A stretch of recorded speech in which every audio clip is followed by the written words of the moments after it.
Hospital HM Rosaleda, centro de referencia de la sanidad privada en Galicia desde hace más de 5 décadas.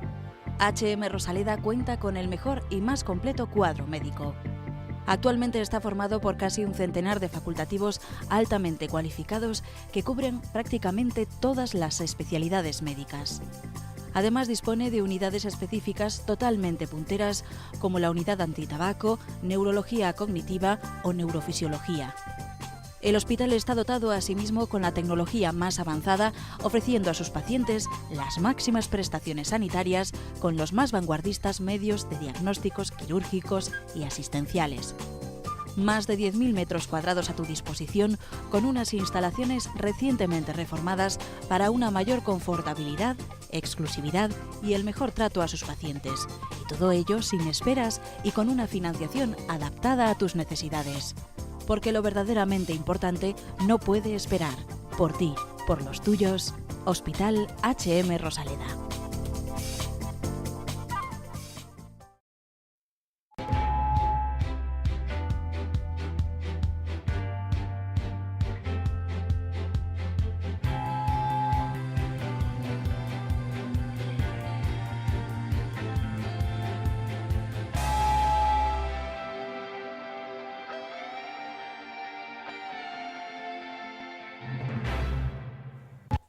¿Qué tal? ¿Cómo están? Bienvenidos. Aquí estamos otra vez en Falando de Saúde en Correo Televisión con un nuevo tema que creo que hay que abordarlo con optimismo, con esperanza, porque hay muchísimos avances, cada vez más. En los últimos años lo que se ha mejorado en la terapia del cáncer es algo absolutamente asombroso. Pero antes de adentrarnos en toda la temática del programa de hoy, que ya se me escapó algo, vamos a comentarles cuál es el sumario de nuestro programa. Hoy en Falando de Saúde entrevista a una oncóloga de HM Hospitales. A continuación, los espectadores plantean sus dudas sobre tratamientos personalizados oncológicos. Y para cerrar el programa recibiremos un consejo desde la unidad de enfermería de HM Rosaleda. Pues sí, como les decía al principio, hoy vamos a hablar de cáncer, que es una de las principales causas de mortalidad de todo el mundo. En Galicia se diagnostican 15.000 nuevos casos cada año. Y para hablarnos de todo esto nos visita nuevamente la doctora Teresa Curiel, oncóloga y además la coordinadora del futuro centro de atención, como era, doctora, Centro Integral Oncológico Clara Campal. Es que es un nombre un poco es un poco largo y a veces como que nos cuesta quedarnos con él, pero yo creo que ya después de tantos intentos ya lo memorizaremos. Muy bien. 15.000 casos nuevos cada año. El cáncer es una dolencia compleja que hace falta abordar, como comentó en otro programa, de una manera multidisciplinar, con un esfuerzo conjunto de muchos investigadores. Pero bueno, ¿qué nos puede decir de los avances? Sobre todo cuando hablamos de la medicina personalizada, que está tan en boga y que acapara titulares constantemente. Bueno, la medicina personalizada es hacia donde nos dirigimos, donde ya estamos en realidad, y cada vez acotamos más el círculo ahí. Es decir, nosotros cada vez tenemos más herramientas para conocer qué diferencia a un tumor de otro y qué diferencias hay dentro de un tumor en el mismo paciente, para con eso poder atacar al tumor con tratamientos dirigidos contra esas características determinadas que tiene ese tumor y no otro. Porque antes hablábamos de cáncer, hace muchos años hablábamos de cáncer como si todo fuese la misma enfermedad. Luego ya empezamos a hablar de cáncer de mama o cáncer de pulmón o cáncer. Y ahora ya dentro de lo que es el cáncer de mama diferenciamos muchos tumores diferentes y dentro de estos cada paciente no es igual a lo largo de toda la enfermedad. Entonces el conocimiento cada vez más íntimo de los tumores en cada momento nos va a permitir el utilizar armas concretas para ese momento. Claro, estamos hablando de una medicina de precisión, ¿no? Vamos Sí. hacia eso. Sí. Con lo cual, eso quiere decir, porque a lo mejor el espectador en casa se plantea, bueno, entonces, dentro de unos años, ¿va a haber cura para todos? Es decir, ¿se va a abordar esa curación porque cada uno va a tener su propia terapia única e intransferible, por decirlo así? Ya. No, yo no diría eso, yo eso no lo diría. Yo creo que el cáncer es una enfermedad del mundo civilizado, o sea, es el éxito del desarrollo, ¿no? Hace que vivamos más, que comamos mejor, que crezamos más, somos más altos, más fuertes, más guapos, ¿no? Y vivimos más tiempo. Y eso hace que tengamos más posibilidades de desarrollar el cáncer. El desarrollo del cáncer no viene nada más que dado por fallos en la multiplicación celular, de manera que cuanto más vivimos, más fácil es que ocurran esos fallos. Si tú te compras un coche hoy, es raro que se estropee mañana, pero a lo mejor dentro de 5 años es más fácil, y dentro de 10 mucho más, y dentro de 15 más. Antes un paciente tenía cáncer y tenía un cáncer. Ahora nos encontramos con que un paciente tiene cáncer y se cura de ese cáncer y a lo mejor tiene luego un segundo tumor. Es el éxito realmente de la civilización y del desarrollo y de toda la tecnología, es que aparece el cáncer. Es que parece una cosa terrible, porque lo es, porque es una enfermedad dura, pero realmente viene en los países subdesarrollados no hay cáncer, porque se mueren de otras cosas, se mueren de infecciones, se mueren de catástrofes naturales, ¿no? Entonces nosotros nos morimos de cáncer y nos parece terrible, pero nos morimos mucho después, porque vivimos mucho y vivimos muy bien. Usted ha comentado en una entrevista publicada en el Correo que con los tratamientos de inmunoterapia, un tipo de tratamiento para el cáncer que estimula las defensas naturales del cuerpo, ¿no? A fin de combatirlo, han quitado el disfraz de los tumores. ¿Cómo nos explicaría un poco esto? Porque a veces pensamos que la inmunoterapia es una vacuna, pero no es así. No, no es así exactamente. La inmunoterapia ha sido revolucionaria desde el 2010 hasta aquí en algunos tumores, sigue investigándose en otros, en unos ha tenido más éxito que en otros, pero en definitiva consiste en que cuando nosotros nos contaminamos por una bacteria o un virus, un germen, algo externo, ajeno a nosotros, nuestro cuerpo lo identifica como extraño y lo ataca. Pero cuando nosotros tenemos un tumor es nuestro, son nuestras propias células las que hacen un mal desarrollo, ¿no? Entonces nuestro cuerpo no las identifica como extrañas, las entiende como propias y no las destruye. Bien, con la inmunoterapia lo que conseguimos es hacer visible ese tumor a nuestro sistema inmune, que lo entienda como algo malo, como algo nocivo, y que sea nuestro sistema inmune el que destruye el tumor, ¿no? En ese sentido, el mecanismo de acción es muy ingenioso. No funciona en todos los tumores todavía, sigue en pleno desarrollo, cada día se diagnostican o se desarrollan o tenemos acceso cada vez a más fármacos en este sentido, y el éxito hasta ahora ha sido altísimo. Y con lo cual vamos a seguir teniendo más éxito todavía, ¿no? Porque la cosa pinta bien, ¿no?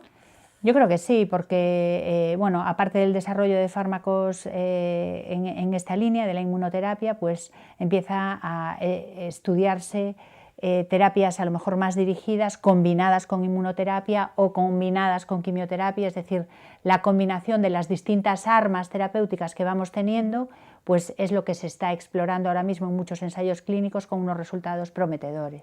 H&M Hospitales apuesta por el diagnóstico precoz, ¿no? Que consiguen gracias a los avances tecnológicos. ¿Qué papel juega este diagnóstico precoz a la hora de un tratamiento posterior? El diagnóstico precoz en el cáncer es la clave fundamental, es la prevención. O sea, el mejor cáncer es el que no ocurre, ¿no? Eso desde luego. Pero una vez que sucede, cuanto antes se diagnostique, ¿no? Más posibilidades hay de éxito y de curación. Entonces, el desarrollo tecnológico efectivamente nos permite un diagnóstico cada vez más precoz no solo por técnicas de imagen, para screening, por ejemplo, de cáncer de mama o screening de cáncer colorectal, sino cada vez empiezan a desarrollarse más técnicas en la línea de la biopsia líquida, etcétera, que buscan hacer un diagnóstico lo más precoz posible, lo más temprano. Decía que el mejor cáncer es el que se previene, pero ¿realmente entonces podemos prevenirlo? ¿Sabemos por qué aparece? Pues no siempre. Hasta ahora, más o menos se calcula que aproximadamente sobre un 30% de los tumores los podemos prevenir. Un 30% de los tumores es mucho, porque en Galicia, decías al principio del programa, que hay 15.000 nuevos casos. Es muchísimo. ¿No? Si el 30% de 15.000 se pudieran prevenir, son muchas personas que podrían no haber desarrollado un cáncer. Entonces, el 30% no es el 100%, pero en números absolutos serían muchos pacientes que dejarían de tener cáncer, ¿no? Entonces, en ese sentido sí que es importante hacer pues, hincapié en una vida saludable, hacer deporte, hacer una alimentación sana, evitar el tabaco. Yo creo que en eso hay que hacer muchísima fuerza, muchísima campaña, y me parece todo lo que se hace me parece insuficiente, me parece que hay que hacer muchísimo más. Estoy de acuerdo. Y eso es el 30%. Luego hay una parte de... Claro, esos son un poco factores, o sea, el tabaco es un factor evitable. Completamente evitable, la exposición al sol sin ningún criterio, sin protección, en horas punta, cualquier hábito tóxico, ¿no? La obesidad, el sedentarismo, hay muchos factores que se pueden evitar, ¿no? Luego hay factores genéticos que son una parte muy pequeñita, una predisposición genética que se puede heredar, no se hereda un cáncer, pero sí se puede heredar una predisposición a desarrollarlo en el futuro, si concurren otras circunstancias, y son entre el 5 y el 10% de los casos, y luego el resto pues se dice que se deben al azar. Seguramente no es al azar, seguramente es que no sabemos a qué se deben, ¿no? Más bien. Y en ese sentido pues se podrá avanzar en el futuro, seguro que sí. Tenemos también la biopsia líquida, que parece ser que tiene muchísimo valor. Además, bueno, aquí en Santiago, bueno, en toda Galicia se hizo pues una campaña, ¿no? de micromecenazgo, liderada por el doctor Rafael López, ¿no? Oncomet, pero bueno, en HM Hospitales también van a poner en práctica esta prueba. Sí, la biopsia líquida es una técnica que ya se está utilizando en la práctica clínica en algunos tumores y que sigue en investigación constante. El grupo Oncomet es un grupo del que formo parte, además, que está trabajando desde hace más de 10 años en esto y que sigue en esa línea, y lo que se busca con la biopsia líquida es intentar identificar en fluidos, fundamentalmente en sangre, células tumorales o trocitos de tumor. Y además lo que nos permite la biopsia líquida es, con eso buscamos pues, un diagnóstico precoz, pero de algún modo el tumor a lo largo del tiempo, un cáncer no es siempre igual, es muy dinámico, cambia, aprende a defenderse, o sea, gana unas cosas, pierde otras, nosotros le llamamos mutaciones, ¿no? Entonces sufre cambios de manera que a lo largo de la enfermedad, si nosotros tratamos un tumor en función del resultado de la biopsia inicial que se hizo cuando fue el diagnóstico hace 5 años, pues probablemente ahora no tenga nada que ver. Y la biopsia líquida lo que nos permite es identificar esos cambios. No es una prueba que esté reñida con la biopsia tradicional, sino que son complementarias, pero sí que nos aporta información sobre la dinámica que sigue el tumor a lo largo del tiempo, nos permite monitorizarlo, es decir, ver si aumentan esos vestigios de tumor que hay en sangre o no, o disminuyen o desaparecen, ¿no? Nos permite ver la eficacia de los tratamientos, nos permite desarrollar nuevos tratamientos en función de esas mutaciones que ahora encontramos y que antes no había, y nos permite terapia personalizada. Con lo cual todos son ventajas para los oncólogos. Todos son ventajas para los Sí. pacientes. Claro. Sí, en realidad son ventajas para los pacientes. Para nosotros es una herramienta, pero es una herramienta que el objetivo último es que sea ventajosa para los pacientes.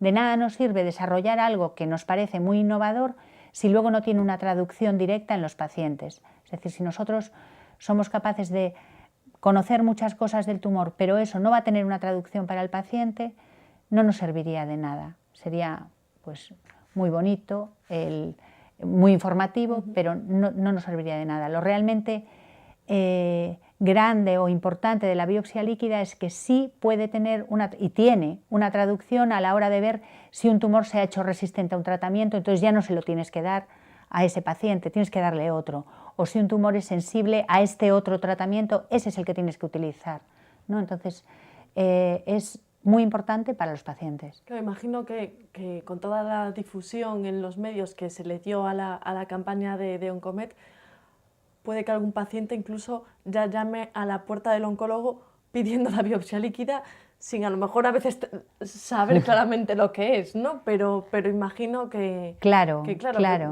cuando es tan beneficiosa y además no es nada invasiva. Claro. O sea, ¿no? Una de las ventajas más grandes que tiene la biopsia líquida es que es muy poco cruenta. O sea, con un análisis de sangre tú puedes obtener muchísima información. Y entonces hay muchos pacientes que efectivamente buscan eso, ¿no? Como hay que dejar claro que está en gran medida está en proceso de investigación y encontrar una célula tumoral circulante en la sangre es extremadamente difícil, es decir, la tecnología nos brinda esa posibilidad y cada vez el desarrollo tecnológico va a más y cada vez somos capaces de encontrar una célula entre más cantidad de células. Es como buscar una aguja en un pajar. Entonces, ahora mismo lo estamos aplicando a pacientes que tienen gran carga tumoral o una carga tumoral un poco más alta que lo que es el diagnóstico inicial de todo. Nos cuesta mucho todavía cuando hay poca cantidad de tumor encontrar algo en sangre, pero hacia ahí vamos, ese es el objetivo final, intentar identificarlo cuanto antes. Cuánta esperanza, cuántos avances, cuánta innovación, no tiene nada que ver con hace a lo mejor 20 años o menos incluso. Sí, no tiene nada que ver con hace 20 años y con menos, desde luego. O sea, ahora en medicina, no solo en oncología, en medicina en general, y me imagino que en otras áreas también, se está viviendo un momento tremendamente interesante porque cambia cada día, es decir, es imposible quedarte estancado en lo que es el desarrollo gracias bueno, pues fíjate cómo cambia un teléfono móvil, ¿no? Cómo cambiamos, cómo rápidamente tenemos smartphone todos hacemos fotos, esto hace no tanto era impensable, ¿no? Y en ese sentido la medicina está viviendo un momento muy dulce. Aún así, no hay que olvidarse de que esto tiene que ir siempre parejo, que lo comentábamos antes, de todos los cuidados paliativos, del mejor tratamiento de soporte para el paciente, ¿no? Porque la propia enfermedad y sus tratamientos pues generan síntomas y problemas de los que nunca hay que olvidarse. O sea, lo primero es el paciente y no la enfermedad. O sea, lo primero es el enfermo y no la enfermedad. Nosotros hay que estar siempre pensando que cuidamos enfermos. Está muy bien no perder de vista nunca esa forma, ¿no? De contemplar al paciente, porque al fin y al cabo, pues claro, eso le puede pasar a cualquiera, ¿no? Y todo el mundo querría tener pues, una palabra amable o si tiene incluso pues, un efecto secundario pues, bastante desagradable del tratamiento, pues que se lo puedan paliar al menos, ¿no? ¿Cuáles son los tumores más frecuentes que no hemos hablado de? Pues, ¿habrá diferencia entre hombres y mujeres? Entre hombres y mujeres hay diferencia, ¿no? Los tumores más frecuentes, pues en el hombre la próstata, probablemente el cáncer de próstata, en la mujer el cáncer de mama, y luego ya entran el pulmón, el colon y ya pues en los hombres más geniturinario, el melanoma empieza a andar ya a ese nivel. Es realmente preocupante ahora, en mi opinión y en la de los oncólogos en general, cómo aumenta la incidencia de cáncer de pulmón entre mujeres. Es decir, hasta hace 10 años, pues la mayoría de los pacientes con cáncer de pulmón eran hombres que fumaban pues en los años 70, 80, pero ahí empezaron a fumar las mujeres. Cada vez las mujeres integramos más el hábito del tabaquismo, y niñas jóvenes, yo veo en el colegio de mis hijos cuando los dejo por la mañana, niñas de bachillerato allí fumando en la puerta del colegio, sí. Y eso está teniendo ya una traducción ahora, y sí que vemos cada vez más cáncer de pulmón en mujeres, que es realmente preocupante. Claro, luego, es que ocupa el segundo puesto, tanto en hombres como en mujeres. Sí. Y que aparte es un cáncer que cuando se manifiesta, tengo entendido, ya está en un estadio avanzado, o sea, habitualmente. Se diagnostica también cáncer de pulmón de manera precoz, ¿no? Porque además tenemos culturalmente vamos al médico con frecuencia, muchas veces nos hacemos radiografías, bueno, a veces hay hallazgos incidentales y tratamientos precoces, pero realmente no hay ahora mismo una técnica de screening para cáncer de pulmón que haya demostrado realmente eficacia, y son muchos los pacientes que se diagnostican de cáncer de pulmón en estadios más avanzados de la enfermedad, ¿no? Es verdad que la tecnología, una vez más, desde el punto de vista quirúrgico, abre otras puertas. Se pueden operar tumores que antes eran completamente irresecables, era impensable el ser capaces de operar algunas cosas que ahora sí se operan. La radioterapia tecnológicamente también es capaz de abordar lesiones que antes a lo mejor no las podía abordar, pero sí que es verdad que se diagnostican en fases más avanzadas. Y con lo cual, otro tipo de cáncer que también es problemático, ¿no? Como puede ser el de páncreas, ¿no? O sea, ¿cómo va un poco la investigación en este tipo de cáncer que, bueno, pues, que es tan problemático, ¿no? Y que genera muchísima alarma cuando oímos que alguien lo padece? Este tipo de tumores son problemáticos porque se diagnostican tarde, es decir, lo que nos falla en este tipo de tumores es el diagnóstico precoz. Entonces, las líneas de investigación en este tipo de tumores están abiertas en esos dos sentidos. Por un lado, en el diagnóstico precoz, y por otro lado, en desarrollar fármacos eficaces contra estos tumores, ¿no? Y nunca sabemos cuándo va a sonar la flauta, me refiero, que hay que seguir investigando y seguir investigando, porque el melanoma, por ejemplo, era un tumor muy huérfano de tratamiento hasta hace relativamente poco, el melanoma metastásico avanzado, y ahora disponemos de tratamientos francamente eficaces para los pacientes diagnosticados de melanoma metastásico, con unas supervivencias de años, con una calidad de vida excelente, y algunos pacientes, pues no sé si decir, incluso que a lo mejor me atrevo a decir que no sé si estarían curados, puede ser, no lo sé, pero realmente soy optimista en ese sentido. Y con este otro tipo de tumores, pues yo creo que la investigación tiene que seguir y seguir, porque en cualquier momento surge el conocimiento, que es al final en lo que nos basamos para ayudar a más pacientes. Efectivamente, pues nos vamos ahora, si le parece, con las preguntas de nuestros espectadores. Muy bien.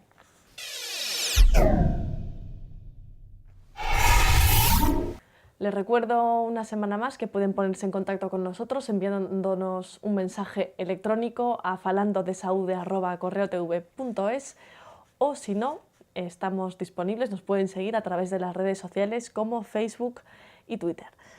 Doctora, Laura de Santiago se hace eco de la afirmación de un oncólogo del Hospital Clínic, el doctor Pere Gascón, que dijo que el estrés emocional crónico puede iniciar el proceso de un cáncer. ¿Está de acuerdo? Bueno, dicho así, con rotundidad no. No, porque, bueno, pues porque las cosas evidentemente hay que demostrarlas. O sea, nosotros trabajamos con medicina basada en la evidencia, y eso no se ha demostrado, ¿no? Sí es verdad que el estrés emocional o cualquier estado de ánimo, ¿no? Supone la liberación de determinadas sustancias y cambios en nuestro organismo, que en qué medida eso puede influir en el desarrollo de cáncer o de cualquier otra cosa, de una enfermedad autoinmune, pues no lo sé. ¿no? Sí es verdad que supone cambios, es decir, un estrés crónico y mantenido, pues dolores musculares, quiero decir que hay cambios que suceden. ¿Eso lleva al desarrollo de cáncer? Pues no lo sé. Esas cosas yo creo que hay que demostrarlas. Hay que tener quizá un poco más de prudencia, ¿no? Antes de decirlo.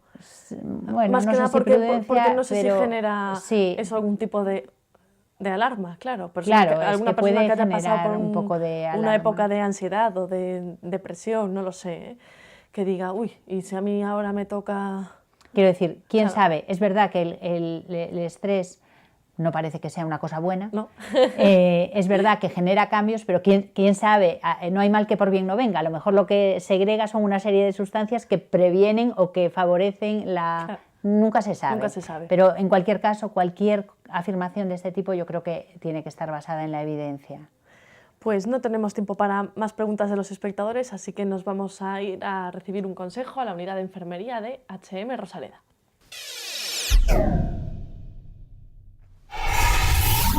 Mi nombre es Verónica, soy enfermera de HM Rosaleda. En el día de hoy les voy a hablar de las actividades y los ejercicios físicos en la tercera edad. Entonces, la gimnasia es un ejercicio que se debe realizar a cualquier edad, especialmente en las personas mayores, porque nos trae una serie de beneficios importantes para nuestro organismo, como es el caso de mejorar la condición cardiovascular, prevención y tratamiento, así como rehabilitación de enfermedades y retrasar las consecuencias del envejecimiento. Muy bien, es importante adecuar esta serie de ejercicios a las personas mayores. Es lo que se conoce con el nombre de gerontogimnasia. ¿Qué es la gerontogimnasia? Pues es una serie de actividades adaptadas a las personas mayores. Quienes van a empezar a desarrollarlo es importante primero que hablen con un monitor específico para que les adecue los ejercicios a sus patologías, tanto musculares como articulares.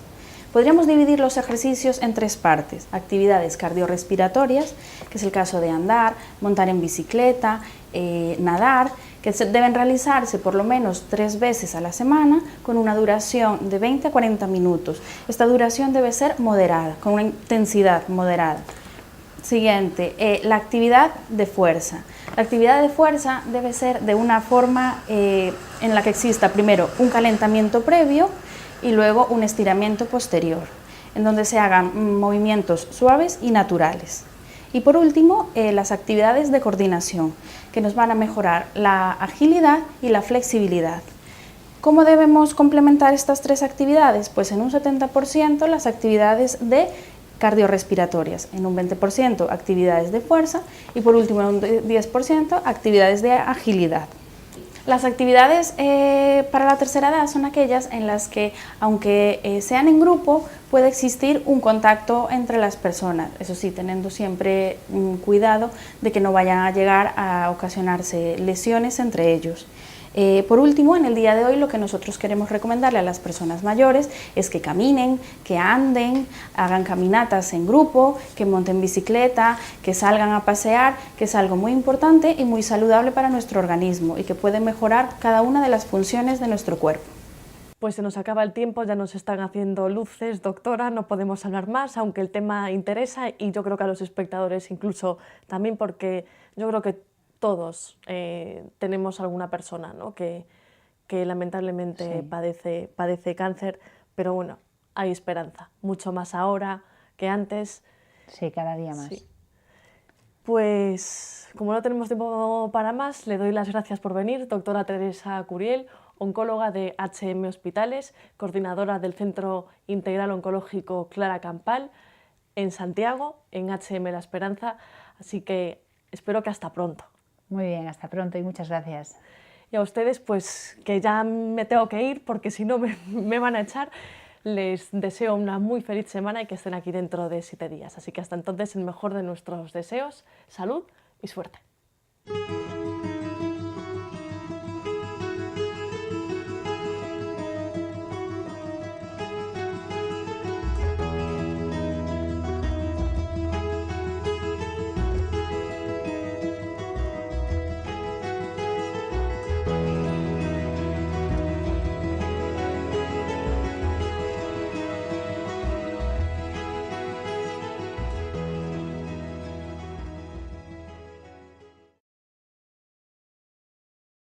Hospital HM Rosaleda y HM La Esperanza.